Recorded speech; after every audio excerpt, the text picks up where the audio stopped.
दोस्तों नमस्कार, आप सभी का स्वागत है आपके अपने YouTube चैनल मेंस एजुकेशन में। आप देख सकते हैं प्री बोर्ड परीक्षा 2021 विषय है हमारा विज्ञान कक्षा 10वीं। दोस्तों इस पूरे पेपर का मैं आपको हल बताऊंगा। ये आपकी प्री बोर्ड परीक्षा का पेपर आ चुका है मेरे प्यारे दोस्तों। आप अच्छे से इस पूरे पेपर को हल करेंगे और जितने भी मैं आंसर आपको बताऊं उन सभी आंसरों को आप अपनी कॉपी में नोट कर लेना और अच्छे से आपकी कॉपी सबमिट करके आ जाना। दोस्तों प्री बोर्ड परीक्षा विज्ञान का कक्षा 10वीं का पेपर मैं आज आपको बताने वाला हूं और इस प्रकार के जो पेपर हैं हमारे इस चैनल पर अपलोड किए जा रहे हैं कक्षा 10वीं के। इसके पहले भी मैंने कक्षा 10वीं के और पेपर अपलोड कर दिए हैं, आप जाकर देख सकते हैं, प्ले लिस्ट बनी हुई है। दोस्तों यदि आप नए हैं तो जल्दी से जल्दी चैनल को सब्सक्राइब कर लेना, क्योंकि इस प्रकार की अपडेट आपको आपकी वार्षिक परीक्षा तक मिलती रहेगी। तो आइए स्टार्ट करते हैं विज्ञान कक्षा 10वीं मध्य प्रदेश प्री बोर्ड परीक्षा 2021। सभी प्रश्नों को हल करना है और 1 से 4 तक वस्तुनिष्ठ प्रश्न हैं, 5 से 24 तक आंतरिक विकल्प दिए, मतलब कि अथवा दिया है, ठीक है। और इसके बाद में सभी अंकों उनके समान दिए गए अंकों को 5 से 13 तक 30 शब्दों में लिखना है, 2 नंबर के हैं। 14 से 18 तक 75 शब्दों में लिखना है, 3 अंक का है। 19 से 21 तक 120 शब्दों में लिखना है, 4 अंक है। और 22 से 24 तक 150 शब्दों में लिखना है, जो 5 नंबर के हैं। और जहां पर आवश्यक हो वहां पर आपको चित्र भी बनाना है। चलिए स्टार्ट करते हैं बिना देर किए सही विकल्प से।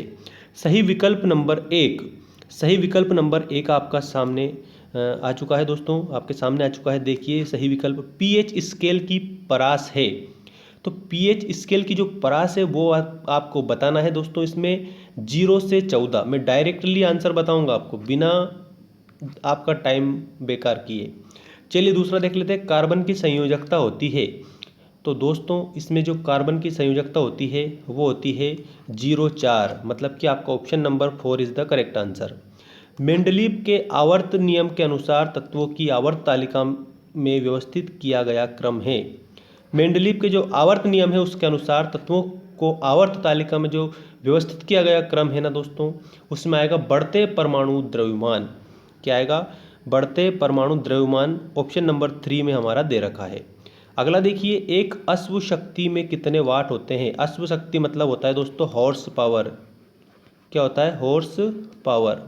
तो एक हार्स पावर की बात की जा रही है दोस्तों। तो इसका करेक्ट आंसर आपको ध्यान रखना है 746, ठीक है। 746 वाट होते हैं एक अश्व शक्ति में। चुंबकीय क्षेत्र रेखाएं होती है, जो चुंबकीय क्षेत्र जो रेखाएं होती है ना दोस्तों, वो किस प्रकार की होती है ये आपको बताना है। तो वो होती है बंध वक्र। कैसी होती है? बंध वक्र होती है, जो कि ऑप्शन नंबर 3 में दे रखा है। अब हम देखेंगे दोस्तों फिल इन द ब्लैंक्स, रिक्त स्थान देखेंगे हम, और इन रिक्त स्थानों का भी मैं आपको पूरा आंसर बताऊंगा। मैंने आपको पहले ही बता दिया है कि आपको पेपर का हल बता दूंगा मैं पूरा, ठीक है दोस्तों। चलिए देखते हैं रिक्त स्थान। पहले सिरके में अम्ल उपस्थित होता है, कौन सा अम्ल? तो एसिटिक अम्ल उपस्थित होता है सिरके में, ठीक है। एसिटिक अम्ल लिख देना। गोली दर्पण की फोकस दूरी उसकी वक्रता त्रिज्या की कितनी होती है? तो उसकी वक्रता त्रिज्या की कितनी होती है? आधी होती है। तो दूसरे में आप लिख देंगे आधी। तीसरा देखिए, एक आदर्श अमीटर का प्रतिरोध खालिस्तान होता है, तो उसका होता है दोस्तों शून्य। क्या होता है? शून्य होता है। अगला देखिए, विद्युत धारा को यांत्रिक ऊर्जा में बदलने वाला यंत्र कौन सा है? यंत्र कौन सा है? तो वो है विद्युत मोटर। ये मैं यहाँ पर लिख देता हूँ, विद्युत मोटर। विद्युत मोटर इसका करेक्ट आंसर हो जाएगा। ओजोन परत को हानि पहुंचाने वाला रसायन क्या है? तो वो है दोस्तों CFC। CFC chlorofluorocarbon. अब ये खालिस्तान हो चुके हैं हमारे। खालिस्तान का मैं जल्दी से एक बार और जल्दी से बता देता हूँ ताकि पूरा याद रहेगा आपको। पहले में एसिटिक अम्ल आएगा, दूसरे में आधी आएगा, तीसरे में शून्य आएगा, और उसके बाद में नंबर 4 में विद्युत मोटर आएगा, और नंबर 5 में आएगा CFC, मतलब कि क्लोरोफ्लोरोकार्बन। अब हम देखेंगे एक वाक्य में उत्तर दीजिए। अब ये एक वाक्य में उत्तर दीजिए आपको अच्छे से लिख लेना है सारा अपनी कॉपी में, जैसे मैं बताऊं। रासायनिक अभिक्रिया में भाग लेने वाले पदार्थ क्या कहलाते हैं? तो दोस्तों वो कहलाते हैं अभिकारक। अभिकारक। चींटी के डंक में कौन सा अम्ल उपस्थित होता है? मेथेनोइक।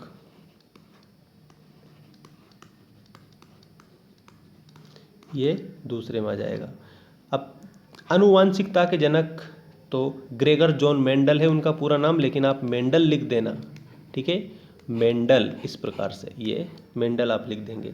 समतल दर्पण की फोकस दूरी कितनी होती है?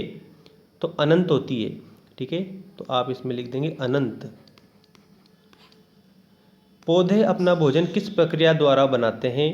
तो जो पौधे हैं दोस्तों वो अपना भोजन प्रकाश संश्लेषण की क्रिया के द्वारा बनाते हैं। प्रकाश संश्लेषण, क्या लिखेंगे आप? प्रकाश संश्लेषण। पौधे अपना भोजन प्रकाश संश्लेषण की क्रिया के द्वारा बनाते हैं। रासायनिक अभिक्रिया में भाग लेने वाले पदार्थ अभिकारक। चींटी के डंक में मेथेनोइक एंड आनुवंशिकता का जनक मेंडल। समतल दर्पण की फोकस दूरी अनंत, ठीक है। अब हम देखेंगे सही जोड़ी मिलाइए। दोस्तों चैनल को सब्सक्राइब नहीं किया है तो जल्दी से रेड अक्षर में लिखा हुआ है सब्सक्राइब, अगर आपको पेपर चाहिए, आंसर चाहिए तो जल्दी से चैनल को सब्सक्राइब करके बेल आइकन प्रेस कर देना ताकि अपडेट मिलती रहे। सही जोड़ी मिलाइए। पित्तरस, तो पित्तरस के आगे आएगा दोस्तों वसा। ट्रिप्सिन, इसमें आएगा प्रोटीन। यकृत, तो इसमें आएगा यूरिया का निर्माण। स्वपोषी भोजन, तो स्वपोषी भोजन पौधे। परपोषी भोजन हिरण। तो ये आपकी सही जोड़ी कंप्लीट हो चुकी है दोस्तों, ठीक है। अपने कक्षा 10वीं के विद्यार्थियों के साथ में जल्दी से शेयर कर दें और अगर लाइक नहीं किया है तो लाइक कर दें दोस्तों। चलिए देखते हैं हम क्वेश्चन जोड़ी के बाद में हम क्वेश्चन नंबर 5 देखते हैं। क्वेश्चन नंबर 5 में आपको क्या करना है दोस्तों, ये समझ ले, ये 2-2 अंक के क्वेश्चन हैं, है ना। क्वेश्चन नंबर 5 में आपको करना है धावन सोडा के 2 उपयोग लिखिए। धावन सोडा के 2 उपयोग, अथवा में क्या दिया है, बेकिंग सोडा के 2 उपयोग। दोनों में से एक आपको क्या करना है, दोनों में से एक का आपको आंसर दे देना है। छठा क्वेश्चन देखिए, सहसंयोजी आबंध किसे कहते हैं और इसके अथवा में आपको समजातीय श्रेणी किसे कहते हैं, उदाहरण से समझाइए, हल करना है, ठीक है। अब इसके बाद में हम देखेंगे क्वेश्चन नंबर 7। क्वेश्चन नंबर 7 में क्या दिया है ये आप देख सकते हैं। क्वेश्चन नंबर 7, इसमें आपको हल करना है कार्बन के 2 गुणधर्म कौन से हैं जिसके कारण हमारे चारों ओर कार्बन यौगिकों की विशाल संख्या दिखाई देती है, और अथवा में आपको लिखना है हीरा और ग्रेफाइट प्रकृति किसमें, प्रकृति में किस रूप में पाए जाते हैं। हीरा और ग्रेफाइट किस रूप में पाए जाते हैं, कहाँ पर, प्रकृति में। अगला क्वेश्चन देखिए, क्वेश्चन नंबर 8। क्वेश्चन नंबर 8 2-2 अंक का है, ठीक है। ये देखिए क्वेश्चन नंबर 8 में आपको क्या करना है, न्यूलैंड के अष्टक नियम की क्या सीमाएं हैं, अथवा में देख सकते हैं किन तत्वों में बाहरी कोश पूर्णतः भरे रहते हैं। अगला देखिए, ब्रायोफिल्म में पत्तियों द्वारा प्रजनन किस प्रकार होता है, अथवा में अमीजा में अमीबा, इसमें विखंडन विधि को समझाना है। 10वें में गुणसूत्र किसे कहते हैं, लिंग गुणसूत्र में वाह्य गुणसूत्र की भूमिका आपको बताना है। जो वाह्य गुणसूत्र है इसके क्या कार्य हैं ये बताने हैं। 11वां क्वेश्चन देख लीजिए। 11वें क्वेश्चन में आपको हल करना है आकाश का नीला रंग क्यों होता है अथवा तारे क्यों टिमटिमाते हैं। आकाश का नीला रंग क्यों होता है अथवा तारे क्यों टिमटिमाते हैं। फ्यूज तार किसे कहते हैं, अथवा में समान पदार्थ के 2 तारों में यदि एक पतला तथा दूसरा मोटा हो तो इनमें क्या होगी, ठीक है। इनमें से किनमें आसानी से विद्युत धारा प्रवाहित होगी, ठीक है। अगर देखिए ये क्वेश्चन समझ लेना आप, समान तारों के 2 तारों में यदि एक पतला तथा दूसरा मोटा हो तो इनमें से किसमें आसानी से विद्युत धारा प्रवाहित होगी और क्यों होगी ये आपको बताना है। अगला देखिए 13वां क्वेश्चन। 13वें क्वेश्चन में आपको क्या करना है, 2 चुंबकीय क्षेत्र रेखाएं एक दूसरे को प्रतिच्छेद क्यों नहीं करती है, अथवा किसी छड़ चुंबक के चारों ओर चुंबकीय क्षेत्र रेखाएं खींचिए। 14वां देखिए, निम्न तत्वों के इलेक्ट्रॉनिक विन्यास लिखिए। एक तो मैग्नीशियम, सोडियम और क्लोरीन, इनके आपको क्या लिखना है, विन्यास लिखना है, इलेक्ट्रॉनिक विन्यास।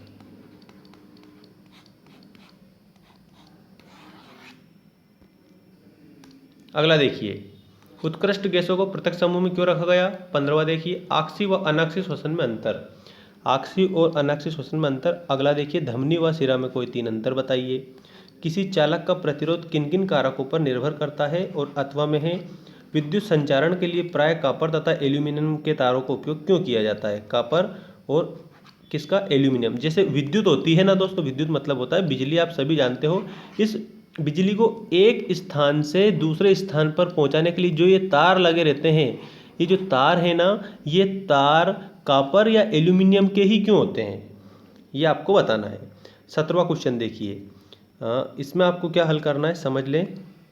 विद्युत मोटर का नामांकित चित्र बनाना है और अथवा में है फ्लेमिंग के बाएं हाथ का नियम आपको लिखना है। 18वां देखिए, पर्यावरणीय प्रदूषक क्या है, 2 पर्यावरणीय प्रदूषकों के नाम और खाद्य श्रृंखला एवं खाद्य जाल में 3 अंतर आपको बता देना है। इसके बाद में नेक्स्ट देखिए, श्वसन को ऊष्माक्षेपी अभिक्रिया क्यों कहते हैं, अथवा संयोजन अभिक्रिया किसे कहते हैं, उदाहरण सहित आपको बताना है। प्रकाश के परावर्तन से आप क्या समझते हैं, इसके नियम लिखना है। और अथवा में है वास्तविक तथा आभासी प्रतिबिंब में अंतर बताइए। प्रिज्म द्वारा श्वेत प्रकाश के वर्ण विक्षेपण को चित्र द्वारा दर्शाइए। अथवा में देखिए, सूर्योदय एवं सूर्यास्त के समय सूर्य रक्तांब क्यों होता है। ठीक है, इसके बाद में नेक्स्ट क्वेश्चन आपका इस प्रकार है, धातु एवं अधातु के भौतिक गुणों में विभेद कीजिए। विभेद मतलब होता है दोस्तों अंतर, किसमें आपको, एक तो धातु व अधातु, इसमें इसके कौन से गुण, भौतिक गुणों में, कौन से गुणों में, भौतिक गुणों में आपको अंतर बताना है। इसके बाद में नेक्स्ट देख लीजिए, सक्रियता श्रेणी क्या है, क्रियाशीलता के आधार पर धातुओं की सक्रियता श्रेणी बनाइए। 23वां क्वेश्चन है, उभयलिंगी पुष्प की सचित्र व्याख्या कीजिए। उभयलिंगी जो पुष्प है दोस्तों, ठीक है, इसकी आपको क्या करना है, चित्र बनाकर व्याख्या करना है, चित्र भी बनाना है और व्याख्या भी करना है। ठीक है, स्वपरागण एवं परपरागण में 5 अंतर लिखना है, स्वपरागण और परपरागण में। ठीक है, कितना अंतर लिखना है, 5 अंतर लिखना है। और इसके बाद में 24वां क्वेश्चन देखिए, मेंडल ने मटर के पौधे का चुनाव किन कारणों से किया था। अच्छा, इसका ये याद रखना, मेंडल ने अपने प्रयोग के लिए मटर के पौधे को ही क्यों चुना। ठीक है, मटर के पौधे को ही क्यों चुना, मेंडल कौन है, अनुवांशिकी के जनक है। ठीक है, अनुवांशिकी के जनक है मेंडल, और इन्होंने मटर के पौधे को ही क्यों चुना। अथवा देखिए, मेंडल के प्रभाविता के नियम को उदाहरण सहित समझाइए। ये आपका पूरा पेपर कंप्लीट हो चुका है मेरे प्यारे दोस्तों, आप देख सकते हैं। ये पूरा जो पेपर है आपका, ये मैंने आपको बता दिया। इसके पहले भी मैंने आपको सामाजिक विज्ञान का, हिंदी का और अंग्रेजी का इनके पेपर बता दिए। ठीक है दोस्तों, मिलते हैं नेक्स्ट वीडियो में, जिसमें आपको मोस्ट इम्पोर्टेंट पेपर मैं बताने वाला हूँ। पूरा प्री बोर्ड परीक्षा के जितने भी पेपर है, सारे पेपर हमारे इस चैनल पर आपको मिल जाएंगे। प्ले लिस्ट को आप विजिट कर लीजिए, कक्षा 10वीं के लिए मैंने उसमें प्ले लिस्ट बना दी है। ठीक है, MP बोर्ड की, कक्षा 10वीं MP बोर्ड, तो उसमें आपको क्वेश्चन बैंक के भी आंसर मिलेंगे। इसके जैसे प्री बोर्ड की परीक्षा के बाद में आपको क्वेश्चन बैंक के भी मैं बता दूंगा, पूरा याद रखना। लेकिन अभी जो पेपर आए हैं, इन पेपरों को मैं पहले प्राथमिकता दे रहा हूं, ताकि आपकी जो प्री बोर्ड परीक्षा है ये अच्छे से आप हल करके लिखाएं। चलिए मिलते हैं नेक्स्ट वीडियो में। चैनल को सब्सक्राइब कर लेना, क्योंकि इस प्रकार के अपडेट मैं डेली लाता रहता हूं।